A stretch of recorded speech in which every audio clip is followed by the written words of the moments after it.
ನೀವೇನು ಮಾಡೋದು? ನಾನು ಸ್ಟಡಿ ಮಾಡ್ಕೊಂಡಿದ್ದೀನಿ. ಏನು ಸ್ಟಡಿ? ಬಿಕಾಮ್. ಮತ್ತೆ ಹೇಳ್ಬೇಕು, ಎಷ್ಟು ಸಂಪಾದನೆ ಮಾಡ್ತೀಯಾ? ನಾನು ಜಾಸ್ತಿ ಮಾಡಲ್ಲಪ್ಪ, ನಂಗೆ ಬೇಕಾದಷ್ಟು ವಾರಕ್ಕೊಂದು 2-3 ಸಾವಿರ ಅಷ್ಟೇನಾ? ಅದಕ್ಕೆ ಅವಕ್ಕೆ ತುಂಬಾ ಜನ ಮಾಡ್ತಾರೆ. ತುಂಬಾ ಜನ ಅಂದ್ರೆ ಇದು ಯಾವ್ದು ಜಾಸ್ತಿ ಜನ ಆ್ಯಪು? ಕೊಟ್ಟಿಲ್ಲ. ಇದು ಚಾ ಅಲ್ಲಲ್ಲ, ವೆಬ್ಲಿ ಅಂತಾನೆ ಏನೋ.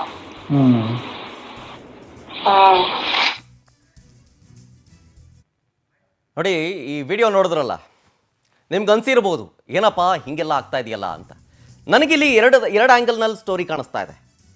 ಒಂದು, ಒಬ್ಬ ಹುಡುಗಿ ಮಾತಾಡುತ್ತೆ, ನಾನು ಕಾಲೇಜ್ ಸ್ಟೂಡೆಂಟ್ಸು, EMI ಇದೆ, ಲೋನ್ ತಗೊಂಡಿದ್ದೀವಿ, ಸ್ಟೂಡೆಂಟ್ ಲೋನ್ ತಗೊಂಡಿದ್ದೀನಿ, ತೀರಿಸ್ಬೇಕಲ್ಲ, ನಾವು ಬಡವರು, ಮನೇಲಿ ಕಟ್ಟೋದಕ್ಕೆ ಆಗೋದಿಲ್ಲ, ಹಾಗಾಗಿ ದುಡ್ಡು ಬೇಕಲ್ಲ, ಹಾಗಾಗಿ ಸ್ವಲ್ಪ ಟೈಮ್ ಬರ್ತೀನಿ, ಒಂದು 2-3 ಸಾವಿರ ರೂಪಾಯಿ ಆಗುತ್ತೆ ದಿನಕ್ಕೆ, ನನಗೆ EMI ಕಟ್ಟೋದಕ್ಕೆ ಸುಲಭ ಆಗುತ್ತೆ ಅಂತ. ಅಂದರೆ ದುಡ್ಡು ಎಂಥವ್ರನ್ನೂ ಕೂಡ ವೀಕ್ ಮಾಡಿಬಿಡುತ್ತೆ. ದುಡ್ಡು ಸಿಗುತ್ತೆ ಅನ್ನೋದಾದರೆ ಹಿಂಗೆ ಯಾಕೆ ಮಾಡಬಾರ್ದು ಅನ್ನುವಂಥ ಒಂದು ಥಾಟ್ ಬರುತ್ತೆ. ಅದಕ್ಕೆ ಕಾರಣ ಯಾರು? ಇದಕ್ಕೆ ಅಂತಲೇ ಒಂದಷ್ಟು ಜನ ಇದ್ದಾರೆ ಟ್ರೈನಿಂಗ್ ಕೊಡೋರು. ಇಲ್ಲ ಆರಾಮಾಗಿ ದುಡ್ಡು ಮಾಡ್ಕೋಬೋದು, ಏನೂ ಸಮಸ್ಯೆ ಆಗಲ್ಲ ಅಂಥೇಳಿ ಮರಳು ಮಾಡ್ತಾರೆ. ಮರಳು ಮಾಡಿದಂಥ ಸಂದರ್ಭದಲ್ಲಿ ಅವ್ರಿಗೂ ಒಂದು ಕಾನ್ಫಿಡೆನ್ಸ್ ಬಂದ್ಬಿಡುತ್ತೆ, ಹೌದಲ್ವಾ, ಏನಾಗಲ್ವಲ್ಲ ಇದರಲ್ಲೇನು, ವಿಡಿಯೋ ಕಾಲ್ ತಾನೆ, ಹೀಗಂತ ಬಂದ್ಬಿಡುತ್ತೆ. ಮನಸ್ಥಿತಿ ಬಗ್ಗೆ ನಾನು ಮಾತಾಡ್ತಾ ಇದ್ದೀನಿ. ದುಡ್ಡು ಅನ್ನೋದು ಏನು ಬೇಕಾದರೂ ಮಾಡಿಸ್ಬಿಡುತ್ತೆ ಅಂತ. ಇದು ಒಂದು ಹೆಣ್ಮಕ್ಳ ವಿಚಾರ.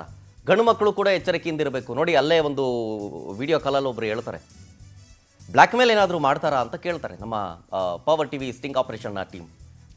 ಅದಕ್ಕೆ ಅಲ್ಲಿ ಹೆಣ್ಮಗಳು ಹೇಳ್ತಾಳೆ, ಹೌದು ಮಾಡ್ತಾರೆ, ಮಾಡದೆ ಇನ್ನೇನು, ನಿಮ್ಮಲ್ಲಿ ಫೇಸ್ ಕಾಣಿಸಿದ್ರೆ ಸಾಕು, ಸ್ಕ್ರೀನ್ಶಾಟ್ ತಗೊಳ್ತಾರೆ, ಸೋಷಿಯಲ್ ಮೀಡಿಯಾದಲ್ಲಿ ಅಪ್ಲೋಡ್ ಮಾಡ್ತಾರೆ, ನಿಮಗೆ ದುಡ್ಡಿಗೆ ಬೇಡಿಕೆ ಇಡ್ತಾರೆ, ಕೊಡಲೇಬೇಕು, ಕೊಡಲಿಲ್ಲ ಅಂತಂದರೆ ಮಾನ ಮರ್ಯಾದೆ ಎಲ್ಲವೂ ಕೂಡ ಸೋಷಿಯಲ್ ಮೀಡಿಯಾದಲ್ಲಿ ಹರಾಜಾಕ್ಬಿಡ್ತಾರೆ ಅಂತ. ಅದಕ್ಕೆ ಹೇಳಿದ್ದು, ಗಂಡು ಮಕ್ಕಳು ಬಹಳ ಬಹಳ ಹುಷಾರಾಗಿರಬೇಕು, ಈ ರೀತಿಯಾದಂಥ ಡೇಟಿಂಗ್ ಆ್ಯಪ್ಗಳಿಂದ ದೂರ ಇರಬೇಕು ಅನ್ನೋದು.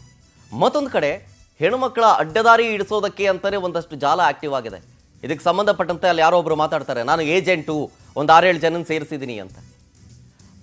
ಅವ್ರ ಮೇಲೆ ಇನ್ನೊಬ್ರು ಇದ್ದಾರೆ, ಅವರು ಹೊರ ರಾಜ್ಯದವರು ಅಂತೆ, ಅವ್ರ ಅಂಡರಲ್ಲಿ ಇವರು ಬರೋದಂತೆ. ನೋಡಿ, ಯಾವ್ಯಾವುದಕ್ಕೆಲ್ಲ ಟ್ರೈನಿಂಗ್ ಸೆಂಟ್ರು ಅಂತ, ಜಾಬ್ ತಗೊಳ್ಳೋದಕ್ಕೆ ಟ್ರೈನಿಂಗ್ ಸೆಂಟ್ರು ಕೇಳಿದ್ದೀವಿ ನಾವು, ಯಾವುದಾದ್ರೂ ಒಂದು ಜಾಬ್ ಬೇಸ್ಡ್ ಓರಿಯೆಂಟೆಡ್ ಕೋರ್ಸ್ಗಳಿಗೆ ನಾವು ಟ್ರೈನಿಂಗ್ ಕೊಡೋದನ್ನು ನೋಡಿದ್ದೀವಿ. ಇದಕ್ಕೂ ಕೂಡ ಟ್ರೈನಿಂಗ್ ಕೊಟ್ಟಿದ್ದಾರೆ, ಇದಕ್ಕೂ ಕೂಡ ಟ್ರೈನಿಂಗ್ ಇದೆ, ಹೆಂಗೆ ದುಡ್ಡು ಮಾಡ್ಬೋದು, ಏನೇನು ಮಾಡಬೇಕು ನೀವು ಅಂತ. ಫಾರ್ ಎಕ್ಸಾಂಪಲ್ ನಾನು ಒಂದು ಹೇಳ್ತೀನಿ, ಯಾವುದೋ ಒಂದು ಆ್ಯಪಲ್ಲಿ 1 ನಿಮಿಷಕ್ಕೆ 50 ರೂಪಾಯಿ ಅಂತೆ. ಈಗ ನೀವು ಯಾರೋ ಒಬ್ಬರು ಹುಡುಗ, ನೀವು ವಿಡಿಯೋ ಕಾಲ್ ಈ ಆ್ಯಪ್ನಲ್ಲಿ ಯಾರೋ ಒಬ್ರಿಗೆ ಸೆಲೆಕ್ಟ್ ಮಾಡ್ಕೊಂಡು ಮಾಡಿದ್ರೆ 1 ನಿಮಿಷಕ್ಕೆ 50 ರೂಪಾಯಿ. ಅವರು ಮಿನಿಮಮ್ 4 ನಿಮಿಷ ಎಂಗೇಜ್ ಮಾಡ್ಕೊಂಡು ಇಟ್ಕೋಬೇಕಂತೆ. 4 ನಿಮಿಷ ಆದಮೇಲೆ ತಮ್ಮ ವರಸೆಯನ್ನು ಬದಲು ಮಾಡಬೇಕಂತೆ. ಅದಾದ ಮೇಲೆ ನೀವು ಎಷ್ಟು ಅವರ್ ಅಥವಾ ಎಷ್ಟು ನಿಮಿಷಗಳ ಕಾಲ ನೀವು ಡ್ರ್ಯಾಗ್ ಮಾಡ್ಕೊಂಡು ಹೋಗ್ತೀರೋ ಅಷ್ಟು ನಿಮಗೆ ದುಡ್ಡು ಸಿಗುತ್ತೆ ಅಂತ. ಈ ರೀತಿಯಾದಂಥ ವಿಚಾರ.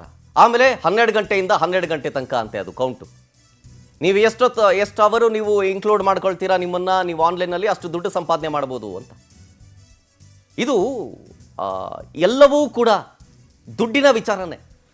ನಾನು ಹೇಳಿದ್ನಲ್ಲ, ದುಡ್ಡು ಅನ್ನೋದು ಯಾರನ್ನು ಬೇಕಾದರೂ ಹೆಂಗೆ ಬೇಕಾದರೂ ಮಾಡಿಸ್ಬಿಡುತ್ತೆ. ಹಾಗಂತ ಅಡ್ಡದಾರಿಯನ್ನು ಹಿಡಿಯೋಕ್ಕೆ ಹೋಗಬಾರ್ದು. ಇಂಥವ್ರು ಇರ್ತಾರೆ, ಒಂದಷ್ಟು ಜಾಲ ಇರ್ತವೆ. ಎಷ್ಟು ಸುಲಭವಾಗಿ ಮಾಡ್ಬೋದು ಗೊತ್ತಾ ದುಡ್ಡನ್ನ? ನೀನು ಹೇಳ್ಕೊಳ್ಳೋರು ಇರ್ತಾರೆ, ಕಿವಿ ಕೊಡಬಾರ್ದು ಅದಕ್ಕೆ.